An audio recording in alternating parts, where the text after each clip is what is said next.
శ్రీ గురుస్తోత్రం. అఖండమండలాకారం వ్యాప్తం యేన చరాచరం తత్పదం దర్శితం యేన తస్మై శ్రీ గురవే నమః. అజ్ఞానతిమిరాంధస్య జ్ఞానాంజనశలాకయా చక్షురున్మీలితం యేన తస్మై శ్రీ గురవే నమః. గురుర్బ్రహ్మా గురుర్విష్ణుః గురుర్దేవో మహేశ్వరః గురురేవ పరం బ్రహ్మ తస్మై శ్రీ గురవే నమః. స్థావరం జంగమం వ్యాప్తం యత్కించిత్ సచరాచరం తత్పదం దర్శితం యేన తస్మై శ్రీ గురవే నమః. చిన్మయం వ్యాపి యత్సర్వం త్రైలోక్యం సచరాచరం తత్పదం దర్శితం యేన తస్మై శ్రీ గురవే నమః.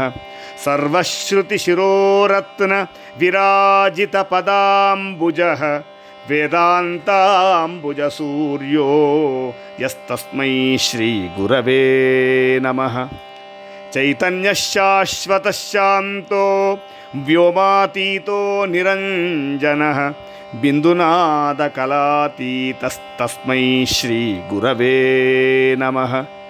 జ్ఞానశక్తిసమారూఢః తత్వమాలా విభూషితః భుక్తిముక్తిప్రదాతా చ తస్మై శ్రీ గురవే నమః. అనేకజన్మ సంప్రాప్త కర్మబంధవిదాహినే ఆత్మజ్ఞానప్రదానేన తస్మై శ్రీ గురవే నమః. శోషణం భవసింధోశ్చ జ్ఞాపనం సారసంపదః గురోః పాదోదకం సమ్యక్ తస్మై శ్రీ గురవే నమః. న గురోరధికం తత్వం న గురోరధికం తపః తత్వజ్ఞానాత్ పరం నాస్తి తస్మై శ్రీ గురవే నమః.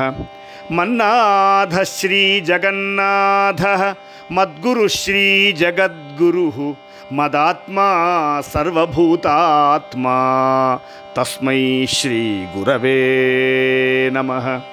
గురురాదిరనాదిశ్చ గురుః పరమదైవతం గురోః పరతరం నాస్తి తస్మై శ్రీ గురవే నమః. తస్మై శ్రీ గురవే నమః.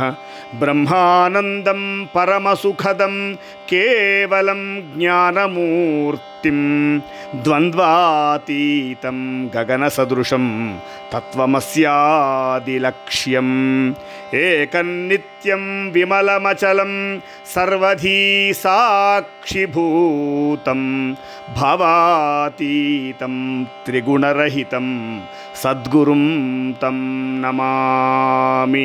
త్వమేవ మాతా చ పితా త్వమేవ త్వమేవ బంధుశ్చ సఖా త్వమేవ త్వమేవ విద్యా ద్రవిణం త్వమేవ త్వమేవ సర్వం మమ దేవదేవ త్వమేవ సర్వం మమ దేవదేవ త్వమేవ సర్వం మమ దేవదేవ.